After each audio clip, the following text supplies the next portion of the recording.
Peripheral vascular disease. A case with peripheral vascular disease may present with a gangrene where cell death has already occurred, or before that with an ischemic limb. If gangrene be present, then examine the gangrenous area first and then proceed to examine the ischemic limb. Now we begin our examination with the inspection of the affected limb. On inspection of the gangrenous area, it shows a dark discoloration and a shriveled up mummified appearance if it is a dry gangrene. Note the dry, shriveled up appearance of the dry gangrene of this right foot and leg. A wet gangrene, as seen in the fingers of the right hand, shows black discoloration, but the tissues are edematous and swollen, and there is no clear-cut demarcation between the gangrenous and the normal limb. In comparison, the dry gangrene shows a line of demarcation between the dead gangrenous part and the normal living limb as seen in this leg. Note the well-differentiated line of demarcation between the gangrene and the proximal healthy tissue in this dry gangrene of the finger. Just proximal to the line of demarcation is a small zone of hyperemia and hyperesthesia, followed by normal skin. This is another case of a dry gangrene of the index finger. It is in the process of separation. In due course of time, the dry gangrene will separate itself by the process of aseptic ulceration, and the ulcer will be covered up by skin. Now inspect the proximal limb for evidence of proximal spread of gangrene and infection, and for evidence of chronic ischemia. First, we look for proximal spread of the gangrene. Presence of redness and edema in the proximal skin suggests active infection as in a wet gangrene. The skin may show blebs, ulceration and black colored skip areas suggesting proximal spread of the gangrene. This bleb proximal to the gangrenous toe indicates a spreading gangrene. Redness, edema and slough around the site of amputation of a gangrenous toe indicate infection and wet spreading gangrene. Note the black colored skip areas in the palm suggesting proximal spread of the gangrene. Skip areas are areas of blackening in the proximal limb independent from the gangrene. Next, we look for signs of chronic ischemia. Observe the skin color of the ischemic limb and compare it with the opposite normal side. Note the blackish dark discoloration in the right limb suggesting chronic ischemia. A marked pallor will indicate sudden arterial obstruction, as in embolism or during Raynaud's phenomenon. Note the pale white appearance of the left hand in this case of left axillary artery embolism. A chronically ischemic limb looks pale and thin. The skin over the lower part of the leg and shin is thin and shiny with scanty hair. The leg is thin due to loss of subcutaneous fat and muscle wasting. The nails are brittle with transverse ridges. As the blood supply becomes critically less, the distal parts of the fingers and toes become darker in color, and the tips of the fingers or toes may show ischemic or trophic ulcers. Once again, note the ischemic leg on the left side, which is darker than the normal right leg and has a wasted, shriveled up appearance. Now measure the limb girth with a measuring tape and compare it with the girth of the opposite limb at the same level to demonstrate and record limb wasting. The measurements are taken over the main muscle mass about 3 inches above and below the knee joint in the lower limbs and 2 inches above and below the elbow joint in the upper limbs. Now inspect the veins over the dorsum of the foot. If they are well filled in the lying down position, it indicates a fairly good circulation. But if they are collapsed and gutter-like, then it is an indication of severe ischemia. If the patient has had an amputation before, like this toe amputation, or if ischemia is long standing, look for a scar of lumbar sympathectomy, a transverse lumbar scar at the level of umbilicus. Lastly, if the toes are affected, look for a constriction at the base of the toe as seen in Einham. Note the constriction of the base of the fifth toe, which gradually deepens over several years till the toe separates. To revise, first inspect the gangrenous area. Note the extent of the gangrene, the line of demarcation, and the type of gangrene, whether dry or wet. Then examine the proximal limb for evidence of infection, that is edema and redness, for evidence of spread of gangrene, that is blebs, ulcerations and skip areas, and evidence of chronic ischemia, thin shiny skin with scanty hair, wasting and brittle nails with transverse ridges. Now let us proceed to palpation. On palpation, first palpate the gangrenous area. In a dry gangrene, the skin is cold, non-tender, hard and greasy. It has no sensations. In a wet gangrene, the skin is turgid, edematous with loss of sensations, but it may be tender if gangrene is not fully established. If the skin is edematous, palpate carefully all over the gangrenous and proximal area for crepitations to rule out an anaerobic infection like gas gangrene. Now palpate the ischemic proximal limb. First, test the temperature of the skin with the back of your fingers, proceeding proximally and comparing with the temperature of the opposite leg at the same level. Note the level up to which the limb is cold. In a severe peripheral vascular disease, it may be cold up to the mid-thigh.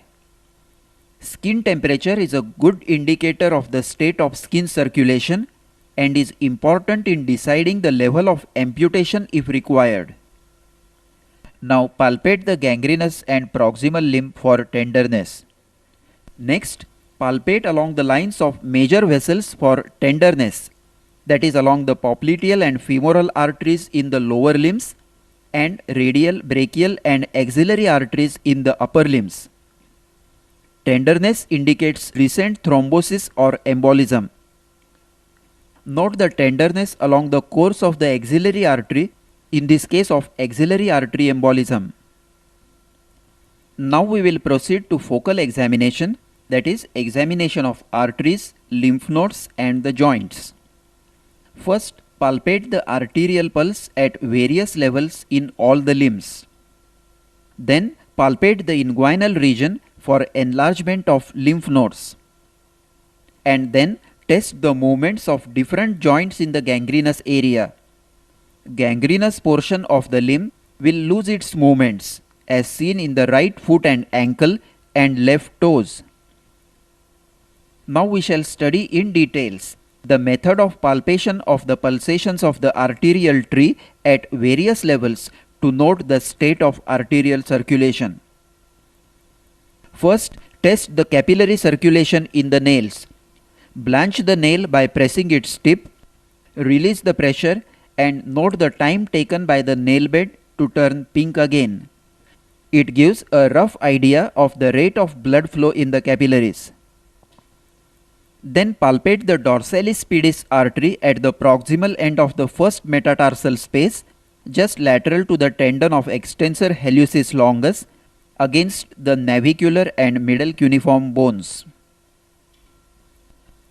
Palpate the posterior tibial artery midway between medial malleolus and tendoachilles against the calcaneum, keeping the foot dorsiflexed and inverted.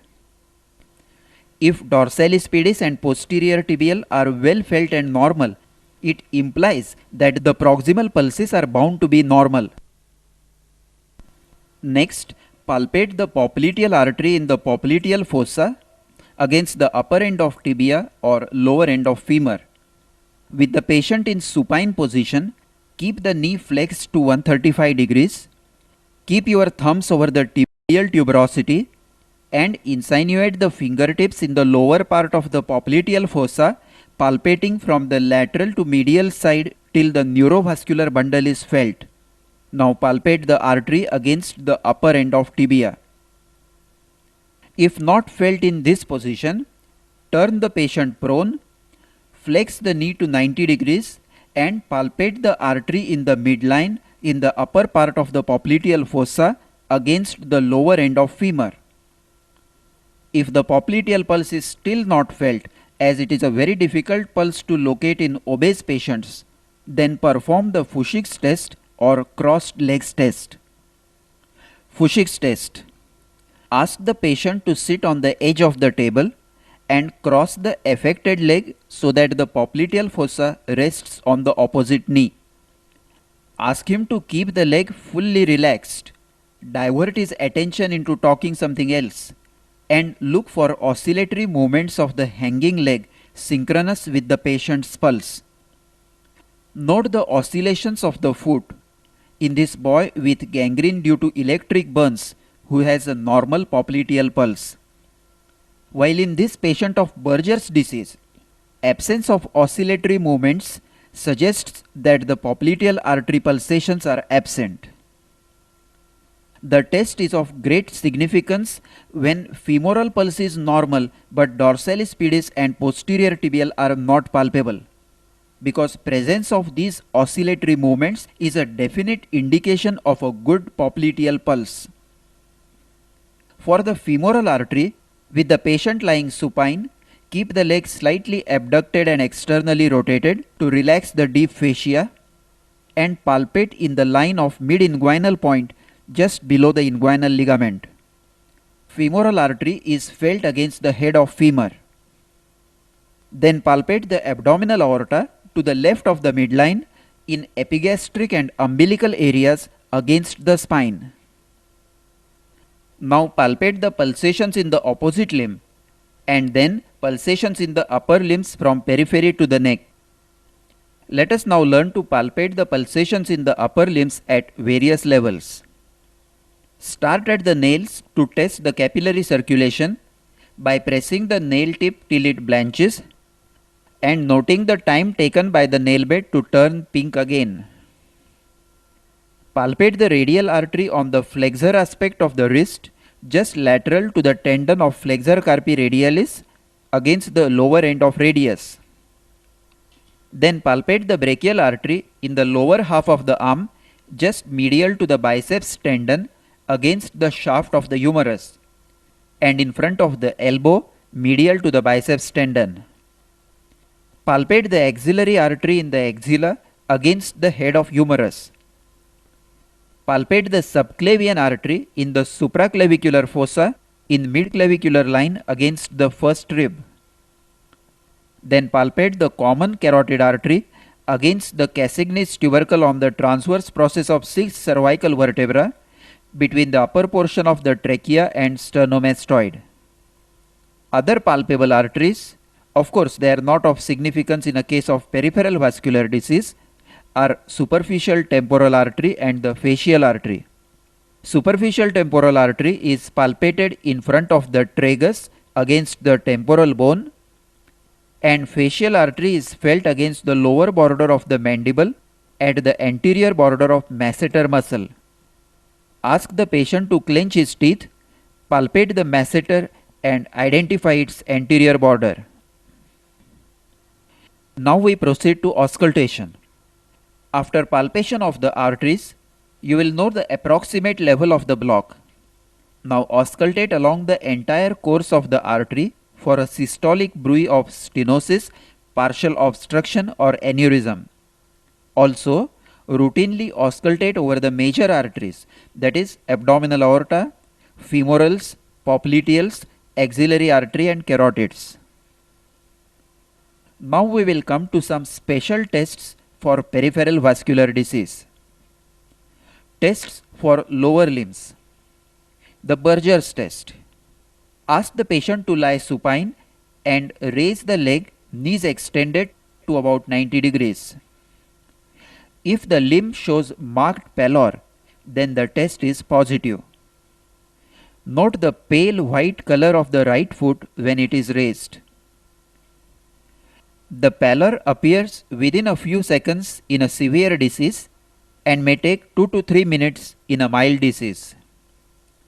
If the test is positive, lower the limb, let it resume the normal color, then raise it gradually to note the angle at which the pallor appears. This angle of the leg with the horizontal is termed as Berger's angle of circulatory insufficiency. Berger's angle less than 30 degrees is indicative of very severe ischemia. Note that in this patient, the pallor has appeared at an angle of 30 degrees. Now we will test the capillary filling time. With the patient supine, raise the legs till the affected leg becomes pale. Now ask the patient to sit on the edge of the examination table and hang the legs down. Note the time taken by the affected leg to resume its normal pink color. This is the capillary filling time, and in peripheral vascular disease it may be prolonged to 15 to 30 seconds. Now let the patient sit with the legs hanging for 2 to 3 minutes.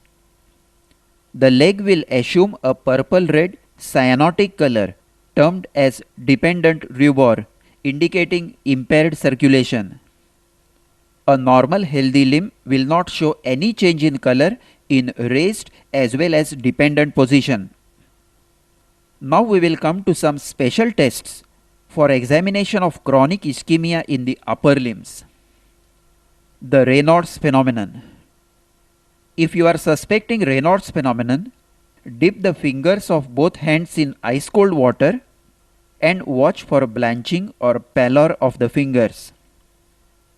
If the fingers become blanched, take the hands out of the cold water. The fingers will become swollen and cyanosed, and gradually, as the spasm of the arteries wears off, they become red and engorged due to flow of blood in the dilated capillaries. Then perform the tests for thoracic outlet syndrome. Adson's test. With the patient sitting on a stool, feel the radial pulse of the affected hand. Ask the patient to turn the face as much as possible towards the affected side.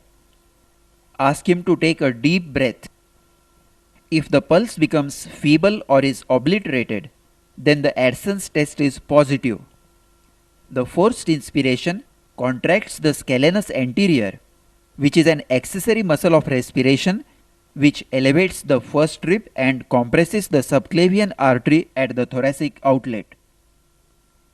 The test is also performed by asking the patient to turn the neck to the opposite side and to take a deep breath, and secondly by keeping the arm extended and pulling it downwards, noting whether the pulse diminishes. Elevated arms stress test. Ask the patient to abduct the shoulders to 90 degrees with maximum possible external rotation, keeping elbows flexed at 90 degrees, thus raising the arms above the head. Now ask the patient to brace the shoulders back and open and close the fists slowly for a period of 3 minutes. If the patient's symptoms of radiating pain, cramps, paresthesiae or Raynaud's phenomenon appear, forcing him to stop, then the test is considered as positive for thoracic outlet obstruction. A normal individual will only feel some fatigue in the forearm muscles. Lastly, we will perform the Allen's test for the degree of patency of radial and ulnar arteries. Ask the patient to clench his fists tightly. Now compress both radial and ulnar arteries at the wrist separately using both your hands. Ask the patient to clench and release the fist till blanching occurs. Now ask him to open the fist and release the radial artery. Note the time taken by the hand to regain the normal pink color. Then repeat the test, and after blanching the hand, release the ulnar artery and note the time taken by the hand to regain normal color. If any of the arteries is blocked, the palm will remain blanched for a longer time when pressure over the blocked artery is released. To conclude, we started the examination of a case of ischemic limb with a careful inspection of the gangrene and the ischemic limb. Then we examined the arteries, lymph nodes and the movements. We palpated the arterial pulse at various levels and auscultated over it for a bruit. Lastly, we performed the special tests for peripheral vascular disease. In the lower limb, we performed the Berger's test and capillary filling time. In the upper limb, Raynaud's phenomenon, Adson's test, elevated arms stress test and Allen's test. This completes the study of examination of a case of peripheral vascular disease.